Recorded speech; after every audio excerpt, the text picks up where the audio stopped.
L'appel est arrivé le 18 décembre, alors que j'étais en plein conseil d'administration pour discuter des prévisions budgétaires du 4e trimestre, et j'ai laissé l'appel basculer sur ma messagerie vocale.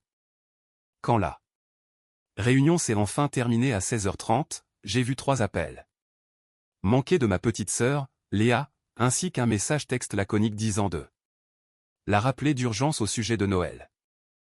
Je me suis isolé dans mon bureau d'angle, situé au 12e étage de la tour de recherche de l'hôpital de la Pitié-Salpêtrière à Paris, et j'ai rappelé. Lorsque Léa a finalement décroché. Son irritation était palpable à travers le combiné alors qu'elle me reprochait d'avoir été injoignable pendant des heures, ce à quoi j'ai répondu calmement que j'étais en réunion de direction. Elle a marqué une pause avant de lâcher le morceau concernant le réveillon de Noël chez nos parents à Neuilly en me demandant, sans préambule, de ne pas venir cette année. J'ai posé ma tasse de café, sidéré par sa demande, et je lui ai demandé de répéter, pensant avoir mal entendu. Elle a enchaîné en me demandant de ne pas en faire toute une histoire, expliquant que son nouveau petit ami, le docteur Marc Chen, allait être présent. Elle a précisé qu'il était chirurgien cardiaque à l'hôpital européen Georges Pompidou, qu'il était une figure montante de la médecine et qu'il était actuellement pressenti pour devenir chef de service. Quand je lui ai demandé quel était le rapport avec moi, elle a avoué qu'elle lui avait décrit notre famille comme un modèle de réussite absolue, mentionnant le cabinet d'expertise comptable de notre père, l'agence de décoration d'intérieur de notre mère et son propre poste de délégué médical dans l'industrie pharmaceutique. Elle a hésité un instant avant d'ajouter que me concernant, elle avait préféré rester vague. Elle m'a rappelé que j'avais 34 ans, que j'étais toujours célibataire, que je vivais dans un petit appartement de les Parisiens et que j'occupais un poste hospitalier que personne dans la famille ne comprenait. Vraiment. Selon elle, Marc venait d'une lignée de grands médecins et d'universitaires, et s'il se rendait compte que j'étais, selon ses mots, en difficulté, cela jetterait un doute sur l'image de prestige de notre famille. J'ai alors détourné le regard vers le mur de mon bureau où trônait la couverture encadrée du magazine Les Échos, titrant sur l'avenir de la technologie médicale. Avec ma photo et la légende présentant le docteur Clara Morin. 32 ans. Dont la plateforme d'intelligence artificielle sauvait des vies au quotidien.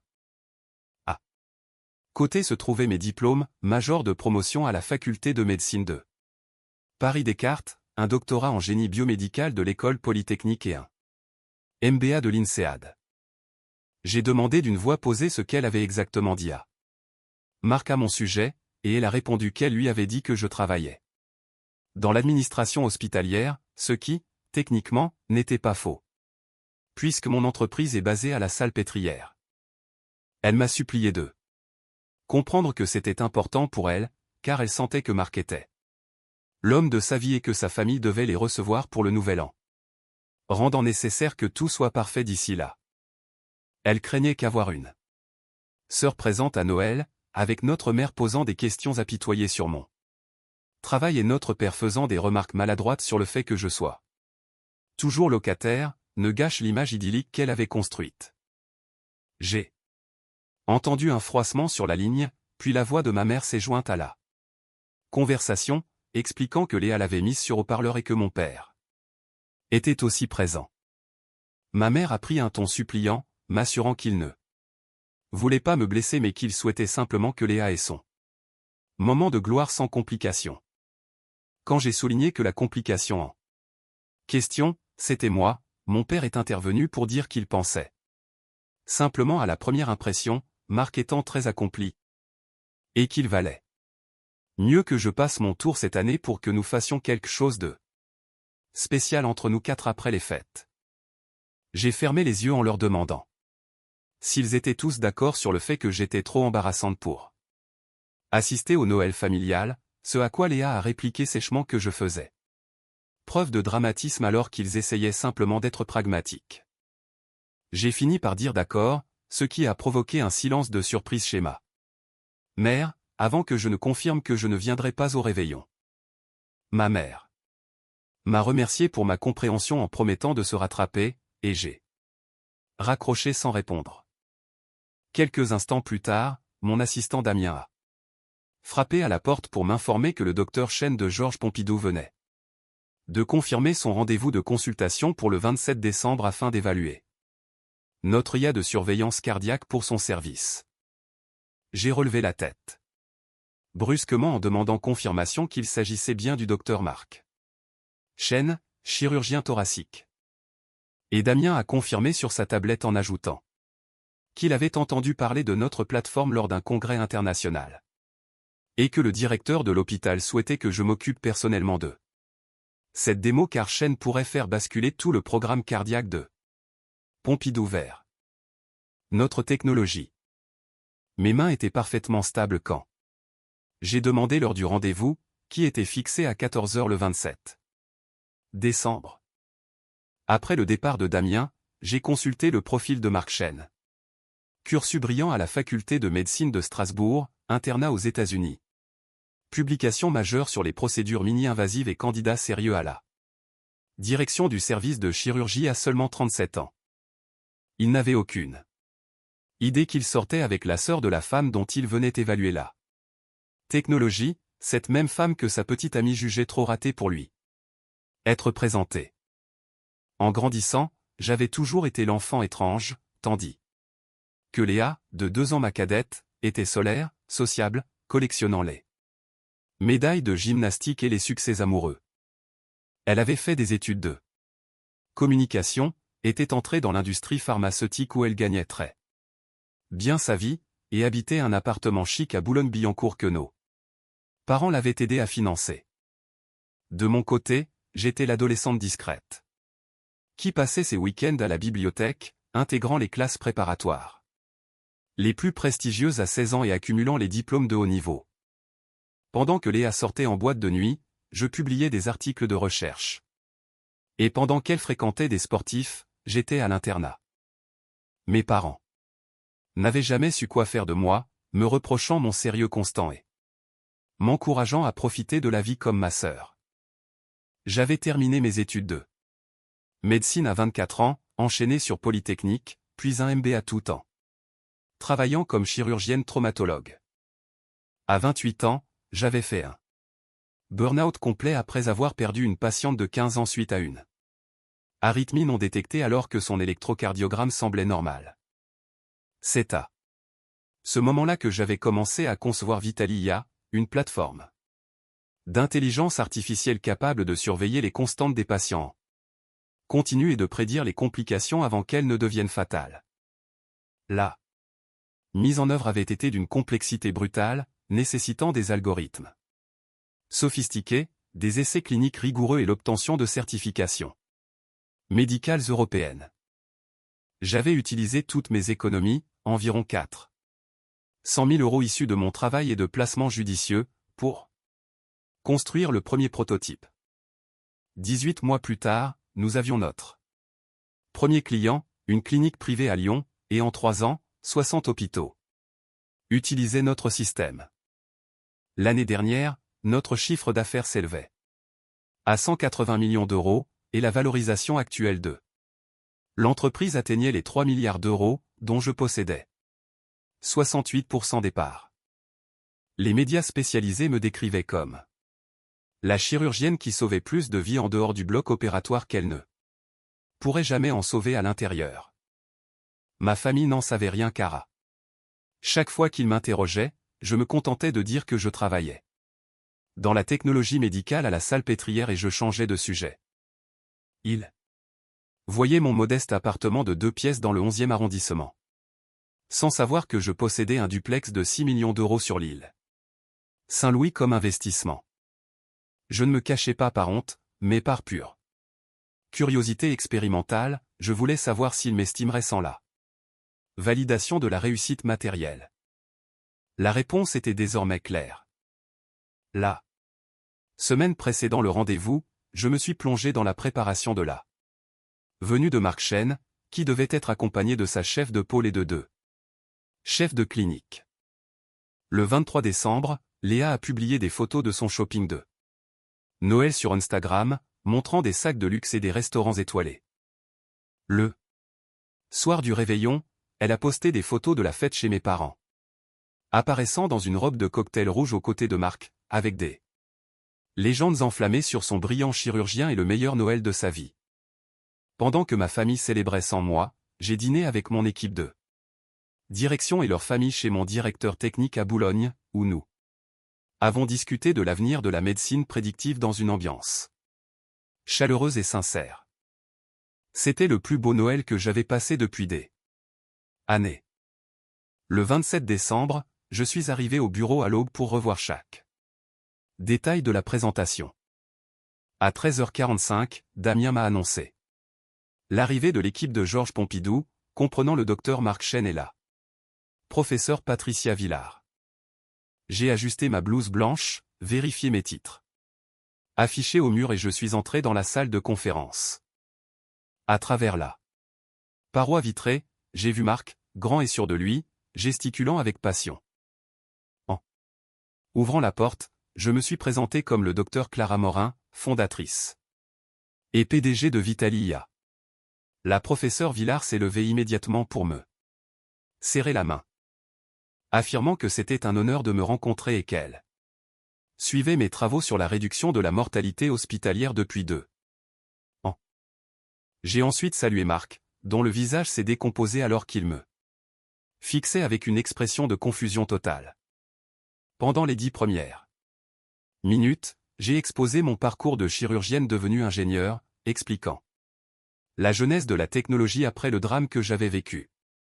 Marc prenait des notes, mais ses yeux faisaient sans cesse l'aller-retour entre moi et la couverture du magazine au mur.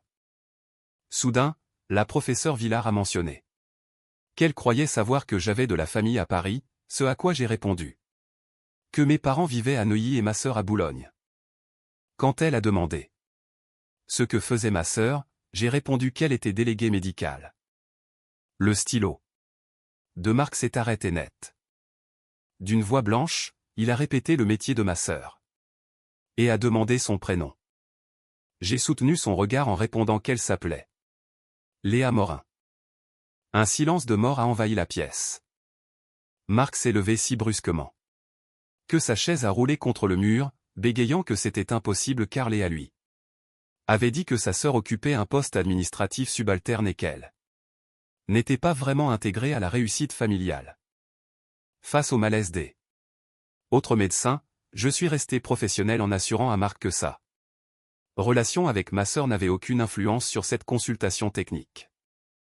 Il a murmuré, presque pour lui-même, que j'étais la femme de la couverture du magazine Les Échos alors que Léa lui avait décrit une sœur en difficulté vivant dans un petit appartement. J'ai terminé sa phrase en disant qu'elle craignait que ma présence ne donne une mauvaise image de sa famille. La professeure Villard a proposé de reporter la réunion, mais j'ai insisté pour continuer, rappelant que nous étions là pour parler de la survie des patients. Marc s'est rassis, les mains tremblantes, alors que je passais les 90 minutes suivantes à présenter des études de cas où notre IA avait prédit des complications cardiaques 47 minutes avant les premiers symptômes cliniques. À la fin de la séance, la professeure Villard était conquise. Souhaitait lancer un programme pilote immédiatement pour 40 lits de soins intensifs. Elle a ajouté que mes parents devaient être incroyablement fiers de moi, ce à quoi j'ai répondu avec un sourire poli qu'ils le seraient sans doute s'ils savaient ce que je faisais vraiment. Une fois seul dans la salle, Marc a laissé éclater son incompréhension, me demandant pourquoi Léa lui avait menti en affirmant que j'étais un sujet de gêne pour la famille. Je lui ai expliqué que j'avais sciemment laissé ma famille croire à une version médiocre de ma vie pour tester leur attachement, et que le résultat avait été mon exclusion de Noël. Marc s'est effondré dans un fauteuil, réalisant l'ampleur du mensonge, alors que son téléphone ne cessait de vibrer avec des appels de Léa. Je lui ai conseillé de répondre et de lui dire la vérité. Il a quitté le bureau en s'excusant de ne pas avoir insisté pour me rencontrer plus tôt. 40 minutes plus tard, mon téléphone a explosé sous les appels de Léa qui hurlait que j'avais tout gâché. Et que Marc était parti de mon bureau dans un état de choc. Je lui ai calmement Donner les chiffres de mon entreprise, la valeur de mon patrimoine et la réalité de mes investissements immobiliers. Elle est passée de la colère à une panique totale en découvrant les articles de presse que je l'invitais à chercher sur Google. Elle a tenté de justifier ses mensonges en disant qu'elle n'avait fait que présenter les choses sous un certain angle, mais je lui ai rappelé qu'elle m'avait délibérément exclu par pur snobisme. Ma mère a alors pris le téléphone, confuse et bouleversée, affirmant qu'ils avaient toujours essayé de me soutenir. Ce à quoi j'ai rétorqué que m'effacer pour redorer le blason de Léa n'était pas du soutien. Mon père s'est joint à la ligne, abasourdi par le montant de ma fortune, et m'a reproché de ne pas les avoir informés plus tôt. Je lui ai rappelé que j'avais essayé de leur parler de mon travail pendant des années, mais qu'ils avaient préféré me cataloguer comme l'échec de la famille par rapport à Léa. Ils ont essayé de m'inviter à dîner pour arranger les choses. Mais j'ai refusé, soulignant que leur intérêt soudain n'était dû qu'à mon succès, et non à ma personne. Léa a repris l'appareil pour m'insulter, m'accusant d'être jalouse et d'utiliser mon argent pour les punir. 2 minutes plus tard, Marc m'envoyait un message pour s'excuser et m'informer qu'il avait rompu avec Léa. Car il ne pouvait pas faire confiance à quelqu'un capable de traiter sa propre sœur de la sorte. Le lendemain matin, mes parents se sont présentés à mon bureau sans rendez-vous, l'air vieilli et accablé. En voyant le luxe de mon environnement et mes diplômes prestigieux, ma mère a fondu en larmes. Mon père a demandé quand j'avais accompli tout cela, et j'ai répondu que c'était pendant les 15 dernières années, alors qu'il me demandait quand j'allais enfin devenir normal. Ils ont tenté de s'excuser pour Noël, mais j'ai maintenu ma position, ils n'étaient là que parce que j'étais devenu quelqu'un à leurs yeux, et non parce qu'ils regrettaient de m'avoir blessé. Je leur ai demandé de partir en leur conseillant de réfléchir à ce qu'ils voulaient vraiment, une relation avec moi ou une relation avec ma réussite. 3 jours plus tard, l'hôpital Georges Pompidou signait un contrat majeur avec nous. Le soir du Nouvel An, j'ai reçu un message de ma mère disant qu'elle était prête à attendre le temps qu'il faudrait pour que je lui reparle. J'ai répondu que j'acceptais de la voir, mais selon mes propres termes et plus tard.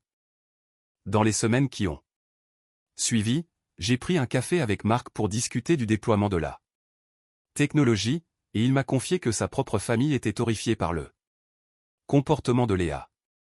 À la mi-janvier, j'ai reçu une carte de mon père disant qu'ils avaient lu tous mes articles et qu'ils étaient fiers de moi, tout en admettant qu'ils auraient dû l'être bien avant. Un soir, dans mon duplex, surplombant la scène, j'ai reçu un dernier message de ma mère m'informant qu'elle avait raconté à tout son cercle d'amis ce que je faisais réellement et les vies que je sauvais, s'excusant d'avoir mis autant de temps à s'y intéresser. Ce n'était pas encore un pardon total, la trahison étant trop récente, mais c'était une porte qui s'entr'ouvrait. Le lendemain, alors que le soleil se levait sur Paris, j'ai repris le chemin de mon bureau pour continuer à construire ce qui comptait vraiment pour moi, sachant que ma valeur ne dépendait plus jamais du regard de ma famille.